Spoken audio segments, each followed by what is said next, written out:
Oh Okay. my God, I have moved on from the chicken. Hopefully things will change and we can go back. But right now I'm going to stay with my little skull. Aw. Yes. Okay, everybody take a Hi, Hollie. breath. Hi, Hollie. Thanks for joining the Corona Kitchen. Another day in Solano. Yes, we're so happy to have you. Thank you. Thanks for having me again. Yeah, well, we love olive oil in our little world, so it'll be fun to talk about the ways we can use it. Is everybody doing okay? Are you talking to us two or our 0 followers right now? I don't know. I don't know everybody. How are you guys? It was election day yesterday. I voted. I wore my mask. It was very disinfected. I felt okay. It always feels so good to vote. I'm really proud of our state. We've got like all female women of color representatives that are kick ass. We're just so, we're rocking and rolling right now in New Mexico. So we're excited. Yeah. It is exciting. Yeah, it's my anniversary today. Happy anniversary. Number 14. Aw, that's yes. These are very beautiful. Thank you. They smell really good. They're from my garden, Holly. I gave them to her today. Oh, that's so nice. Yeah. How are you doing, Holly? How are you? Checking in with you. How's it going? Well, Northern California is having a heat wave, so it's super hot out in the garden, working like a dog. It's been good. I did clean my fingernails for the show. Just want to let you know. That's nice. Now, wait, wasn't it 100 degrees the last time you were on? Yeah, and then it cooled off, and now it's hot again. So it's kind of brutal. Okay, well, it's not our fault. I'm just going to say that. It's not Hell's Kitchen. Not you. It's not you. We're also, we've had some pretty scary things happen. We've had some wonderful, peaceful protests. We've had some not so wonderful looting, and even in our little town here, Walnut Creek, for the first time, had a curfew, and we had a curfew, and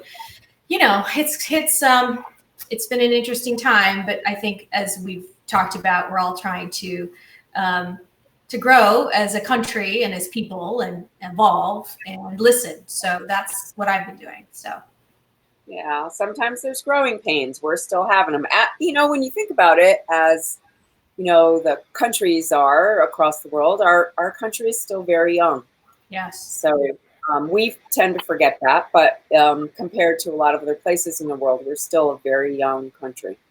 Yeah. So that can be a hopeful thing, that we're just having more growing pains, and we'll get better from this.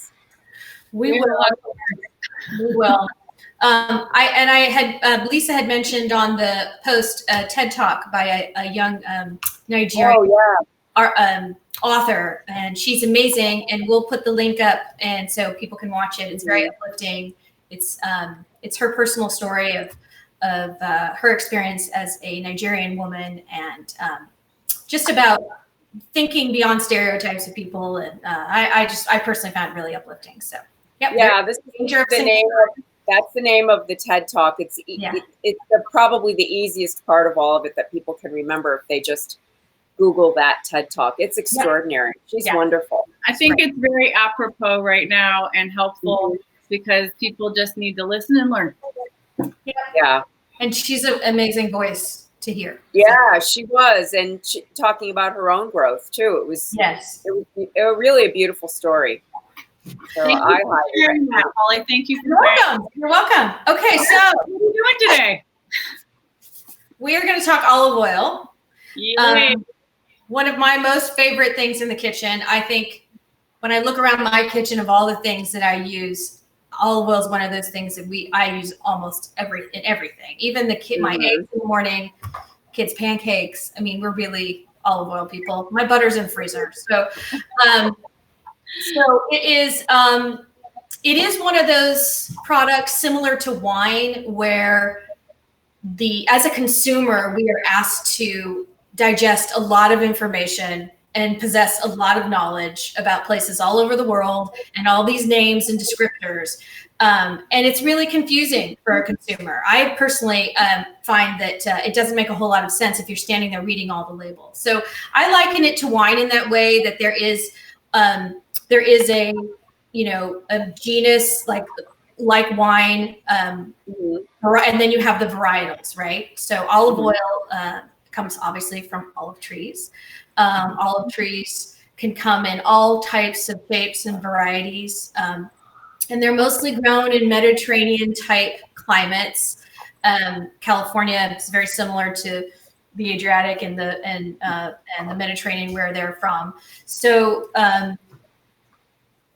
they don't always, it depends on the soil, just like in grapes, where it depends, you can get different flavors and different concentrations with the temperature and all the different fun varieties. So there's a lot to learn. No shortage of learning there. And don't be afraid to experiment with different varieties. I personally think there's a lot of little shops now that do olive oil tastings, kind of like wine tastings. You can also buy stuff online that will have different types of olive oils, different varietals. It's really fun to try because they're very different in their flavor profile. So you can learn a lot sometimes just by trying the different varieties. I'm going to ask you this because I've always wondered it.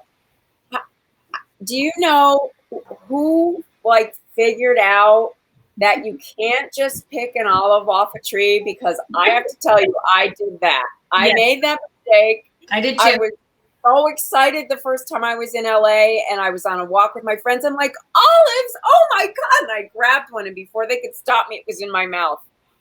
And I thought, I don't know who did that.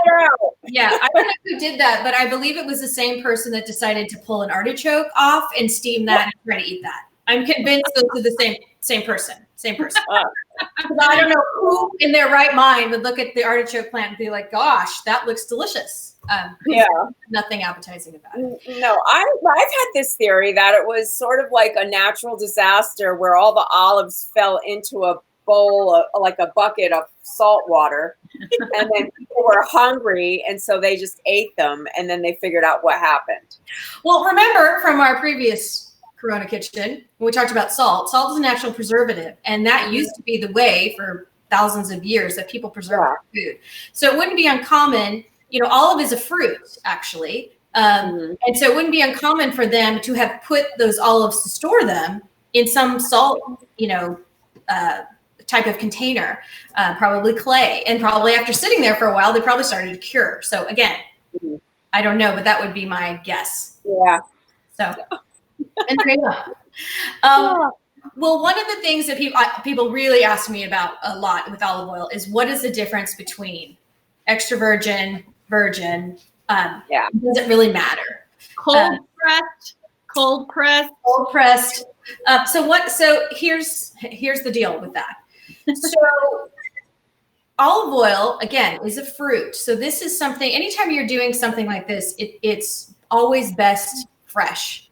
Olive oil is natural in antioxidants and vitamins. It really is a wonderfully nutritious. It's a healthy fat. So it's good for all of us to be eating. It's a wonderful food. It's not wonderful to be aged necessarily, unlike wine. So the fresher the olive oil and the closer to the first press of the olives, which is basically literally you're pressing them and the oils are coming out and they're getting filtered, is best. So the very first press, I remember where's my finger going. The very first press is, I was like, wait, my finger's not in there. Yeah, it's weird. The very first press, you guys are actors, I'm not.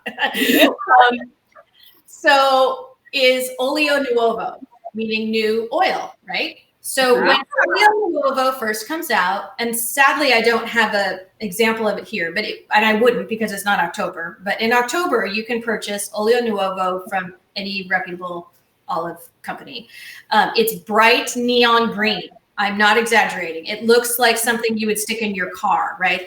Really? Yeah, it's bright green. It's beautiful. It's a beautiful color.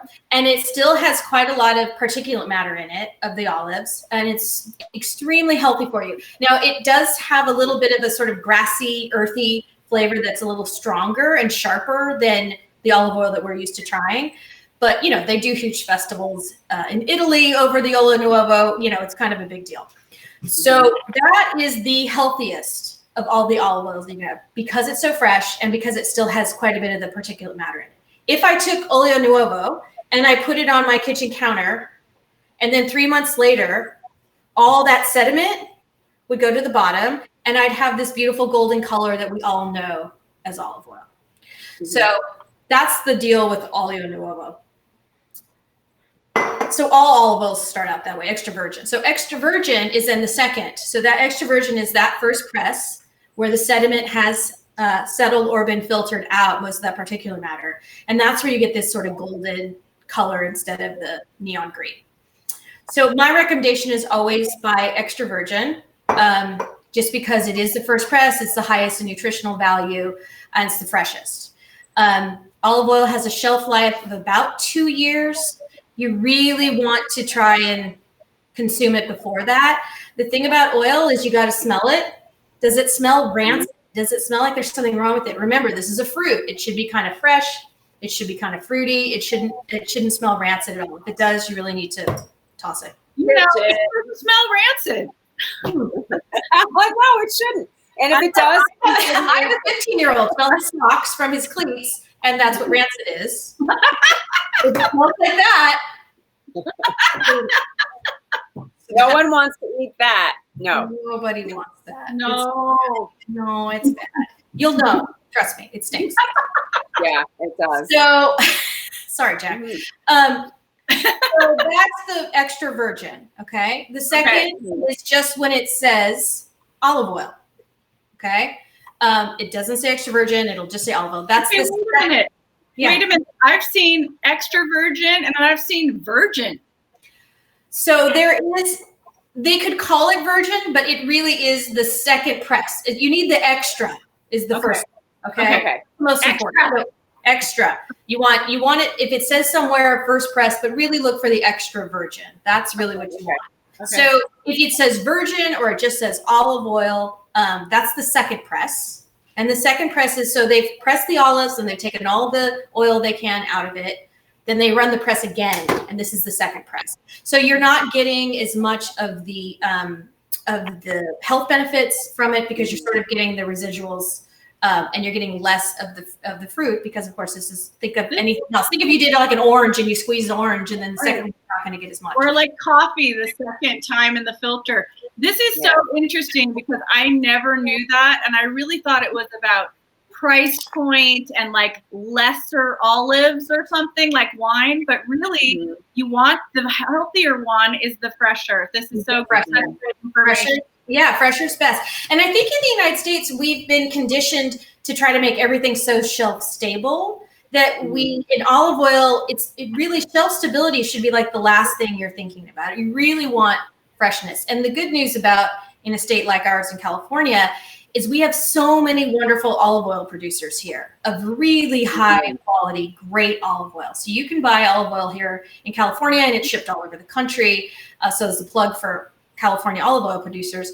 That's incredible. It rivals, sorry, it's Italy, but it does rival, Italian and Mediterranean olive oils. Because again, we can get it fresher. It has less travel time. And they're a lot of good organic growers as well. So I'm a big supporter of California olive oil. I think it's fantastic. So I would encourage people to try it.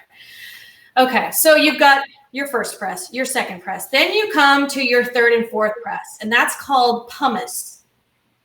Pumice is the third or fourth press, and when it comes out, you're really just pressing the pit and some of the other particles and things that got in there. And pumice comes out almost like a gray clay color. It's not this golden color at all.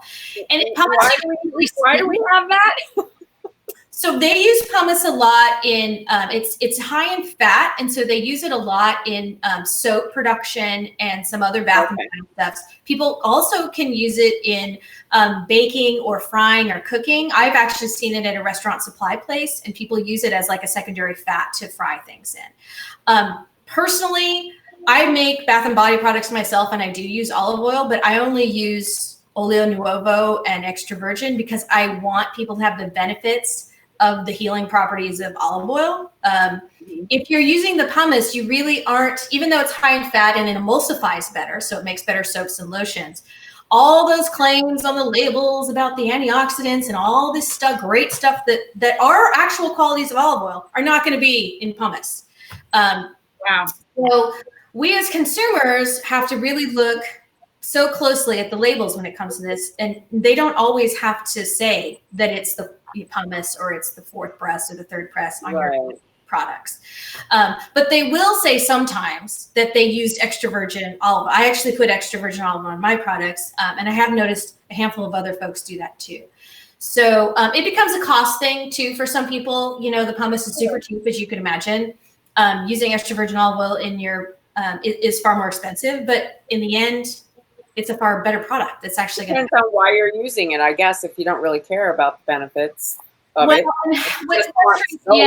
What frustrates me is that it's really confusing to a consumer. You know, I have so many of my customers that come to me and they just want answers because it's so hard to just go to the store and be so overwhelmed with all of these claims that really aren't true. You know, so it's tough on the consumer. But if you haven't listened to anything that I've said, just remember extra virgin. Okay, we got it. Got it? Okay. Got it. Yay. Okay. So olive oil does not have a high heat cooking temperature that it can withstand. So if you're going to be using high heats for frying or sauteing or things like that, save the olive oil and drizzle it over something, you know, in the end, if you want the olive oil flavor. It's really not meant to withstand that high heat. You know, high heat oils are like coconut oil, peanut oil, sesame oil. Those are great for that type of stuff. But for olive oil, it's really not meant for that super high flaming heat. And it will get smoky and it will smell kind of burnt. And doesn't it have like chemical, you know, after effects or something? Like I remember I was making popcorn for years with olive oil and I was just used to it, but it was really not great because it just overheated and produced some other kind of stuff. And I mean, I haven't done it in years, but I did do it for a long time. And now I just love cooking popcorn with coconut oil. I do the same. I used to use olive oil. Now I use coconut, and you just far less burn. And coconut has a high fry temp. Yep. And the flavor's good too. It's fun. Yeah. Okay. So one of the things that is fun to do with olive oil that you may, you know, people are doing a lot of cooking with it and baking too. You can have all those things. Olive oil cake. Oh, I love it. Good. This woman, Lizette Marks, she made the olive oil pistachio chocolate cake that was one of our runners up last year. Wow. Mm-hmm. Yeah, it looked good. And it makes sense. I mean, it's a nice, good, healthy fat. It's like when you're putting avocado in your brownies and people that make desserts with avocado. It's the same thing. It's got a good, healthy fat content that's nice and rich, makes things nice and rich. So one of the quick things that you can do to liven up your olive oil is infuse it with herbs or spices. So today we're going to do really quickly, we're going to do a rosemary infused and then a hot pepper infused. So infused oil just means that you've taken the plant matter, rosemary. Oh, here's my mason jars. Taking the rosemary and I actually put it in the blender for about 30 seconds. And then I put it in another mason jar. And then I just let gravity do all the work. In about 2 days, all of the plant matter will sink to the bottom. And then you can either filter it or just put it directly into a jar. The other thing I like to tell people to do is that the fastest, if you don't have time to do what we're about to do today with the blender, you can. I'm going to fill this with olive oil. You can take a jar of olive oil like this, and you can use, I have my dry rosemary right here, right? Watch this. Oh, so you just dried the whole stem. I did. Okay. Them. Yeah. Just put it in. Yeah, because I was going to ask you about that. Why do you put in the dry one and not a fresh one of rosemary? Okay. So all plant matter has water in it, right? In the leaves. Anyway, that's the fastest way to infuse olive oil. Right there. Okay. You've done it. You've done it. Congratulations. You have rosemary. It'll take some time. It'll take some time for it to infuse because you haven't broken down the rosemary. But this is perfectly fine if you want to. This is kind of nice if you're having dinner and you want to serve some on the table, or you're having your socially distanced guests over and you have it on a little platter. It's just a nice, pretty way to highlight it. And how long will it last like that? As long as the olive oil lasts. So if this, so if this olive oil is a year, you can have it a year. And of course, the longer it's in here, the more it'll infuse. So what I tell people about making herb infused olive oils or any spices, you can also use lemon peel, orange peel. They make wonderful, like lemon. I love lemon flavored olive oils.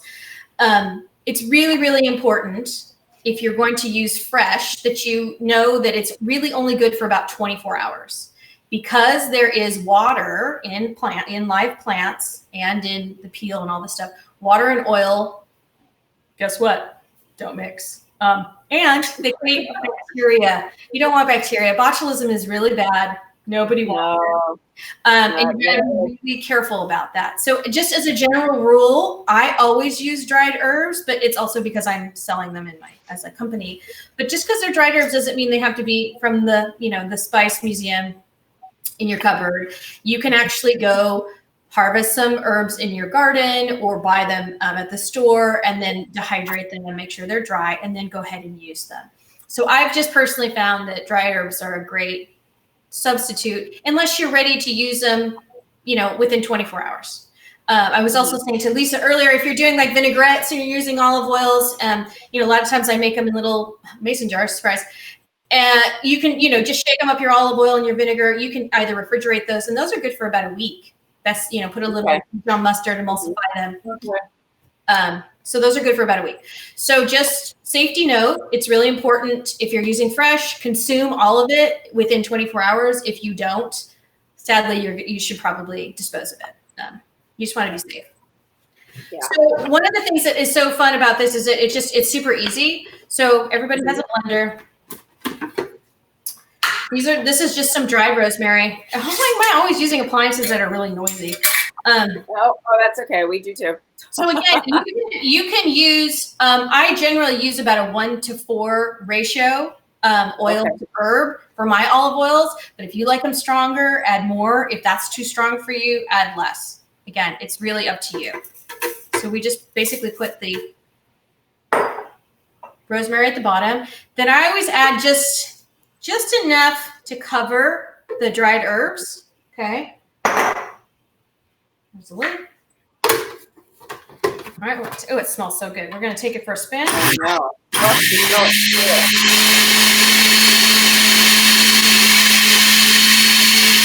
And that's literally it. If I let this go, what will happen was that, this is my really cheap blender, but if I put it in the fancy Vitamix, it would start to heat up the oil. You know how you can make warm soup in those mixes? It's really important not to blend for too long. So 30 seconds max, but I usually do about 10 or 20. So now that we've done that, we can pour in the rest of our olive oil. And that was a dried herb, correct? That was rosemary, dried rosemary. Dried? Okay. Yep. Then we're going to put a little bit more in, and we're going to give one more. That's it. So what I like to do then is I take it and I put it in a mason jar. We love our mason jars. We love Mason. We should get them as a sponsor. Yeah, I know. For as many times as we show. So as you can see, it looks pretty soupy, right? And pretty gooey. Yeah. This will start to, what will happen is certain things will start to float to the top, but most of it will sink to the bottom. And in about 2 or 3 days, this will just naturally separate. I like to take a paper towel, which I have back here. So tell me, why do you wait instead of just strain it right now? You're just going to let it. You could, but it's going to be a lot stronger. And the truth is, let gravity do the work for you, right? Okay. So if you have to have it right now, of course you can. And I have a little strainer. So what I'll do is I'll wait. I actually let mine infuse for at least a week for my products because I really want them to have a good, strong flavor. And then I strain it out, and then I put it in, little bottles. The pretty jars, yeah. Yeah. So just make sure that you're, like the salt, make sure you're labeling. So what I do is while it's separating and while gravity's doing the work for me, I take a paper towel and I take this part of the lid and I just close it on top like this. And then I'll write on the top what this is and the date. So I'll know. So I'll put, Rosemary, June 3rd, 2020. So then I just see how it's already starting to separate. Yeah. To the top. So I'll take a picture of this tomorrow morning and post it so people know how much happened overnight, right? So that's the rosemary oil. Again, we'll do, I have another thing here. So these are, if you like spicy, these are hot peppers. And these are chili de arbol, which is a wonderful little chili I grow, originally from Mexico, which all chilies are, by the way, P.S., and Central America, which is another show on chilies. The chili show. So the chili show. Yes. Oh, well, God, New Mexico, you can get a lot of people to do that one. These are wonderful. They're spicy. They are hotter than a jalapeno, not as hot as a habanero. But I love them because they have really great flavor, like a good peppery flavor, but it won't burn your tongue. So you can either, like we did with the rosemary. Let me find one that's a little smaller. You can just drop one. So those are all dried. You dried those already. You can just drop one in here and then add the olive oil to it, and then it just sit on your counter, or in where you keep your olive oils, just like the rosemary. Same thing. Okay. Or you can do the blender like we just did with the rosemary. Make sure I'm not going to do it now, but make sure you have your gloves and your mask on. Remember last time when I did the peppers, you have to be really careful. And it's the same thing. You add the peppers, cover them with olive oil, hit it. Put them in a mason jar and let them separate. Make sure you put the date on them. And then wear protective clothing for the peppers. When you're doing the peppers, yes. But spicy olive oil is so fantastic because if you do I like to put a little Tabasco on my eggs in the morning. Well, if you use a little olive oil, you put your little spicy olive oil in there, or if you like, it in your pasta sauce. It's a really nice way to infuse just a little bit of heat to anything, and it's in the olive oil, so it's a nice just a little drizzle. It's a good way to. So, do you ever combine flavors like a rosemary lemon? Oh, absolutely. You can do you can do whatever you like. I mean, you can look at sort of Italian flavor profiles. You can dehydrate ginger and garlic. Again, make sure it's dehydrated because garlic does have quite a bit of moisture in it. And use that and do a ginger, garlic one, which would be delicious. So they're all, anything that can be dried and that has a flavor that you enjoy. Absolutely, you can infuse it. And this isn't just limited to olive oils. You can do this with any oil, really. I find that I use a neutral variety that's a more neutral variety called Arbequina that's originally from Spain. It has a little bit of fruit flavor to it, but it's not a heavy flavor like a Mission olive that has a really, it's like the difference between using Sauvignon Blanc and like a Cabernet Sauvignon. You have those big robust flavors of some olive oils, and you don't want to be mixing all your herbs in them. Get more of a neutral, like the Arbequina, like some of these lighter varietals to add your herbs to, because you don't want to start competing with with the flavors of these bigger, bolder olive oils. Those really help. Yeah.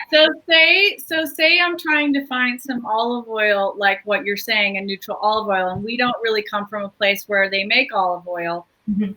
So we're looking at supermarkets or specialty Costco kitchen places or whatever, and then we just try to find the most neutral one, or we just get online and try to investigate, from somewhere. Is that what the best thing we can do?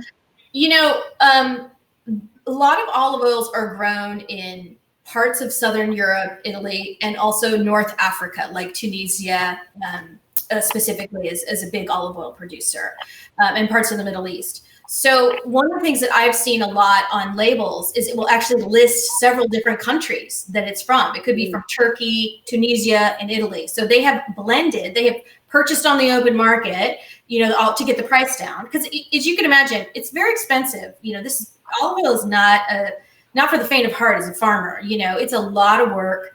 It's very, very labor intensive. And then the processing is intensive. So it's a lot to do. Again, like wine, it's a lot to do before you can get your product to your consumer. So that's why it's so expensive. And there was a guy in Berkeley that had a hand crank in order to get olive oil. And we had a bunch of neighbors and we all put our olives together and we took them over in 5-gallon buckets. And we probably had 15 5-gallon buckets, and we cranked that thing. And we were waiting and finally a drip. And it was like drip. I mean, we left with this much olive oil with all of our buckets, and we're all like, great, wow. Okay. So it was a real eye opener for me to think that, my God, if you had olives and this was this is what you did for your living and for production, it takes a ton of plant matter to get the olive oil. So that's part of why it's so expensive. So I would tell you, first thing, see on the front if it says extra virgin, right? Because that's what you want to find out first. Turn it around and look to see where it's made. Again, personally, I think that if you California olive oils are wonderful. Italians have gotten in a lot of trouble the last 15 years with the International Olive Association for misleading consumers. When Americans really got turned on to olive oil about 20, 30 years ago en masse, the Italians were cutting it with canola and safflower and all these other things.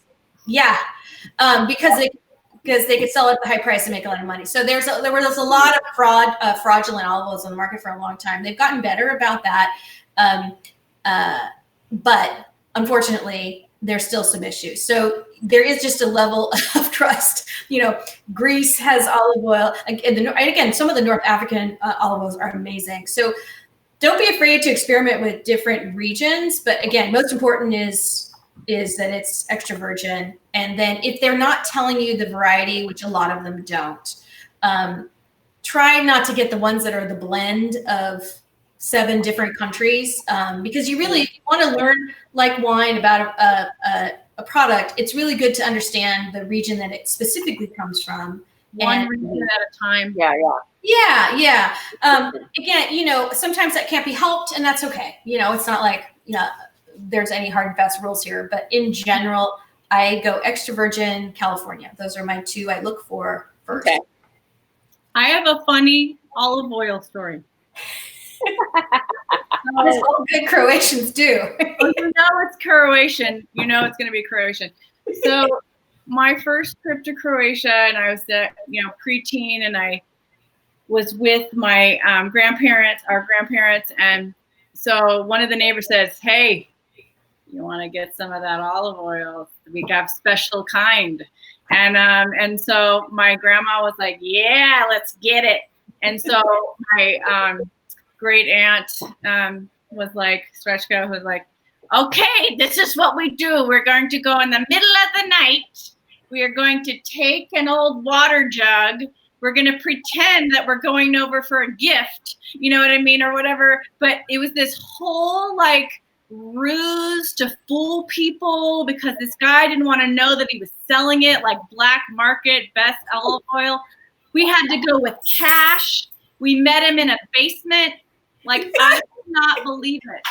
I was like, that was the communist black market. Yeah. It was totally black market olive oil.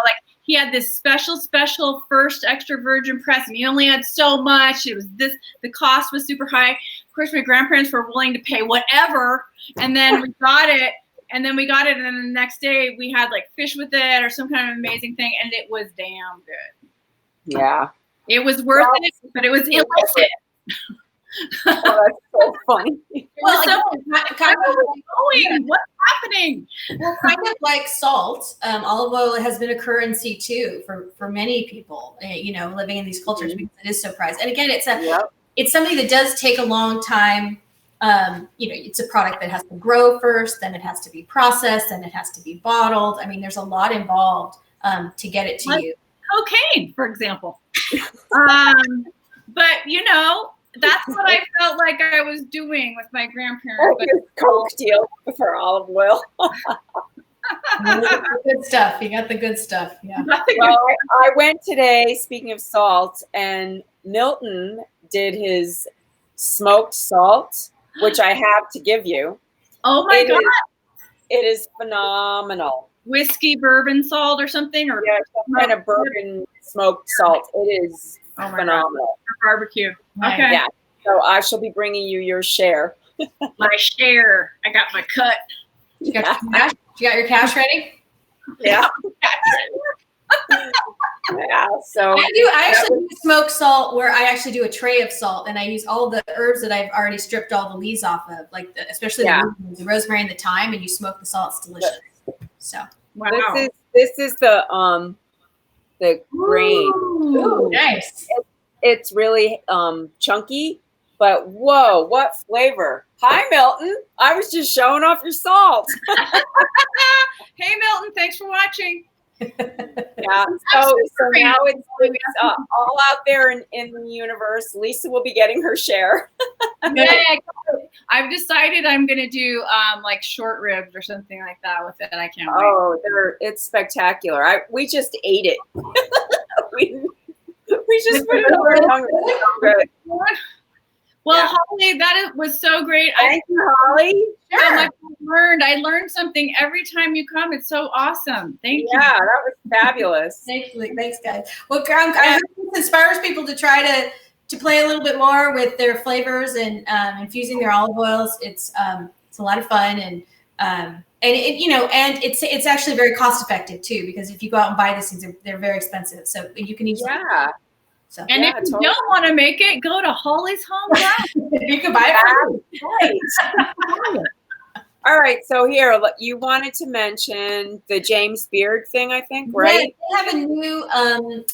Their foundation has a new project called Open for Good, and it's helping support current restaurants that are trying to open now that the COVID. We're going sort of into phase 2 and things are lightening up, but it's helping them reinvent their business plans and really try to think outside of the box and within these very restrictive regulations that they find themselves in now. So they're a good one to support. And then, as always, the Contra Costa and Solano County Food Bank, which is very near and dear to my family's heart, and we support them a lot. It's folks help feed folks in our community. So yeah. Thank you for that. And then also the TED Talk that you wanted to mention called something about the single story, the danger of the story, which is really great in these, Black Lives Matter times that we're in right now. Indeed. Yeah, so that you can just Google the TED story, and here I'll put that up, what that is, so you can remember it, because it's a fabulous. Yeah, I'm going to put a link on my social media as well. And for people who don't know and who are just catching the end of this and want to watch the rest of it, we have a YouTube channel, Corona Kitchen. We have, I think, 70 episodes. I think you're the 70th. This is number 70. 70. If so, you can catch all of our episodes in one place. And Hollie is from her own company, Hollie's Homegrown in Moraga, California. She grows herbs. She makes bath and personal products. She's got olive oils, culinary things. She's just go see her at the farmers market in Northern California. She's there, or you can go to her website. Yeah. Or on Instagram. She's my sister. Yeah. If that wasn't completely obvious by looking at the two of us. By looking at your hairstyle. Yeah. Yeah. Thank you. That was really fun and informative. And hi, whoever's saying hi. I don't know. Hi. I don't know. We don't know who you are. Okay, great. But thank you for joining us today. That was a great episode. So you have to go back and watch it from the beginning. We learned a lot. We learned a lot about olive oil. Okay, I'll take some pictures of all of them. I mean, look at how much this is actually. There we go. See? Wow. Yeah, gorgeous. And I'll put it in the bottles for everybody to look at too. All right. Do a little recipe too. Yeah, I have it on my website actually. So awesome. All right. Thank you, Hollie. Bye, everybody. Thank you. Take care. Stay safe. Wear masks. Stay safe. Love each other.